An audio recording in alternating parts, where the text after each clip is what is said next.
Hi guys, good afternoon. So kaninang umaga pa ako naghahardinera, naglinis ako. So alam mo yung tipong isa lang yung gusto mong gawin tapos tinuloy-tuloy mo na. So bisitahin natin yung ating garden guys. So eto, papasok tayo ngayon sa ating munting hardin. Papakita ko sa inyo yung ating mga tanim. So tingnan nyo to guys, oh, yung ating avocado. Ang tangkad na oh. Hanggang ano ko na siya. Uy, hanggang malapit na sa ano, bubi-bubi. So eto guys, kabibili lang namin. Wait lang.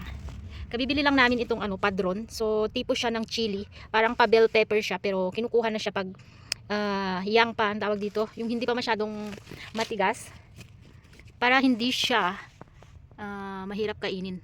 Yung hindi siya mabuto, ganun. Tapos ito po yung ating, so apak-apakan ko na dito sa gilid guys. So ito po yung ating kalamansi guys, oh.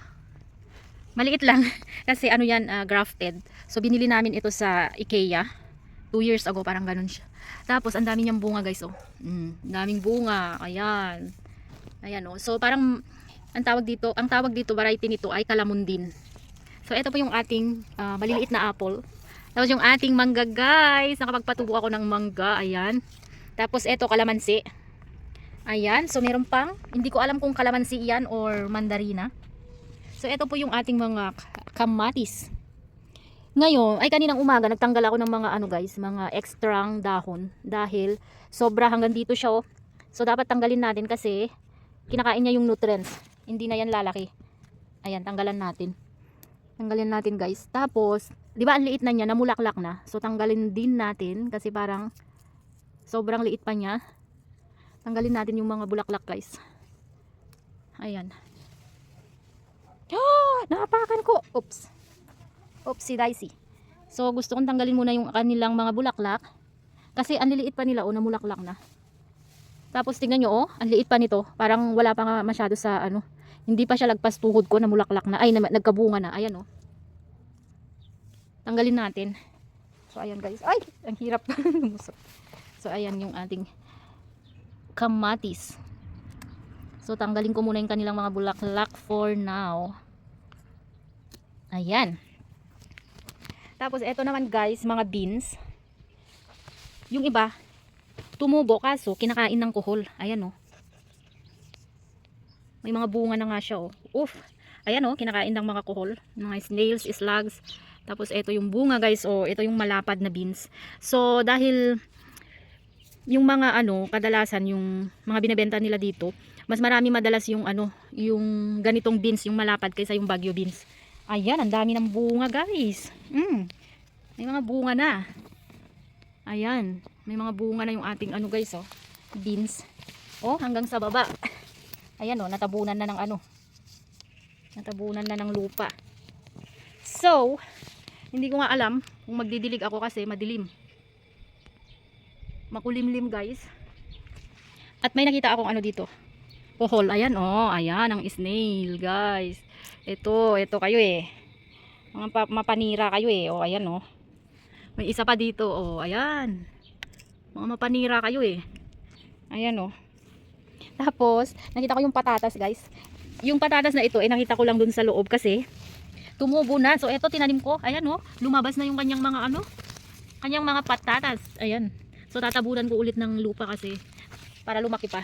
At tignan nyo guys, may bunga ang patatas. So dito yata yung ano, parang bunga ng siling maliliit, ganun, o alateris, parang ganyan. Ayan siya oh. Cool, ayan oh. Bunga ng patatas. Ayan, tapos eto ay broccoli. So trinay kong magtanim guys ng broccoli. Tapos broccoli din ito. At yan ang mga guys ay talong. Ayan, maliliit na talong. So doon na part ay nagtanim ako ng mga sitaw. So tignan na lang natin guys kung alin ang ano, kung alin ang mabubuhay. Tapos ito yung kalunay na tinatawag namin. Ito yung wild spinach. Ayan. So ang kwento naman nito, dumaan ako guys papunta sa work ko. So ito yung bulaklak. Ayan, pag na-dry na yung bulaklak, pwede mo nang kunin yan. So isinaboy ko dyan, ang dami. Nung tumubo naman, nasobrahan na. Ayan, oh, diba? So ikikip ko to, kukunin ko yung seeds para isaboy ko ulit. Baka hahabol pa yan, pwede pang ihabol sa summer. Tapos nireplant ko yung ating dragon fruit kasi nga yung pinaka base niya, yung pinaka baba niya ano, nabulok. Ayan, so hinati-hati ko ulit. Ayan, nahati-hati na. Ito naman guys, ay galing sa Kanarya. Ayan o, may maliit na ano. Ayan. Kita nyo ga? May maliit na supling. Ito, maliit din na supling nung nakaraan. Pero, pinutakti ng ano, kuhol. Tapos ito po yung ating atis. This is our atis guys. Chirimoya.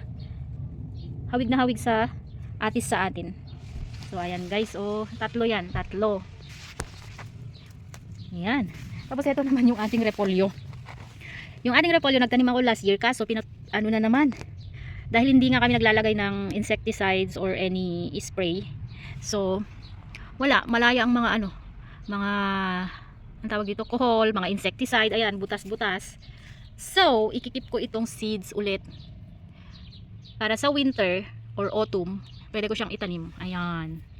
Ang sipag ko today guys, ang dami kong nagawa. Yung isa lang ang gagawin ko, sabi ko magbubunot lang ako na mga ligaw na halaman.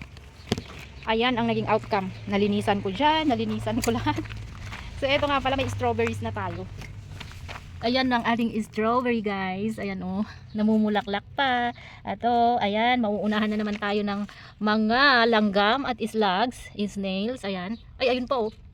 Ang dami bunga pala talaga ng kalamansi guys. Ayun oh, tingnan nyo yung kuhol. Ala. Buhay pa? Ay, wala na oh. Diba? Ang daming bunga ng ating kalamansing maliit. So ayan guys, nagre-plant ako ng mga kung ano-ano. Tapos ito, ewan ko kung i-replant ko pa yan. Ang dami kasi din dun sa baba. So nagre-plant ako. Gusto ko ng diligan kaso tignan nyo naman. Uulan kaya? Ang dilim na dun banda eh. So ayan oh, hindi ko alam kung anong pangalan nito pero marami kami sa Pinas niyan. Tapos, uy, mosquito. Saglit lang guys ah. Dead. Ayan, nagre-plant ako. Ayan, nagre-plant ako. Rose. Tapos, eto may isa pa kaming kalamansi dito guys. Nilagyan ko ulit ng soil. Tapos pataba. Oh, may bunga na din pala to. Ayan oh. Akala ko walang bunga. Ayan guys. Oh. Diba? Eto naman, yung, oh, may rami din bunga guys. Oh. Tignan nyo oh. Yung orange. Ay, dalawa pala. Ayan oh, may bunga. Ang galing no. So, hindi nga siya masyadong lumaki. Ang tagal na nito. Halos 5 taon na to. Hindi siya masyadong lumaki. So, kulang lang siguro ng ano, pataba at saka soil. So, ayan, dinagdagan ko na. Ayan. At saka yung ating banana pala guys. Ito galing din to sa Canaria. Sa, ano ba yun? Canary Islands. Gran Canaria. Ayan. Ayan siya oh. Akala ko nga mamamatay na. Ayan. Actually, dalawa to. Kaso, yung isa hindi nakasurvive. Ito na lang oh. So, tumutubo pa naman. Ayan. So, yun lamang guys. Ay, meron pa pala guys. Dito ako. Nagre-plant ako. Ang dami kong nire-plant. Ayan oh. Ang dami kong pinagagawa no. So, nagdagdag ako ng soil. Ito, nilagay ko sa ibang paso. Ayan. Ito. Ayan. So, yun lamang guys, di ba? Ang yabang-yabang ko. Ang galing-galing. Ang galing-galing kong kung ano-anong pinaggagawa ko. Ayan. So, yun lamang guys. At ako ay maliligo na dahil sobrang naamoy ko na yung aking pawis. So, ayan, tignan nyo yung hair. Ayan guys. So, thank you for watching ang ating maliit na garden. Ayan. Bye!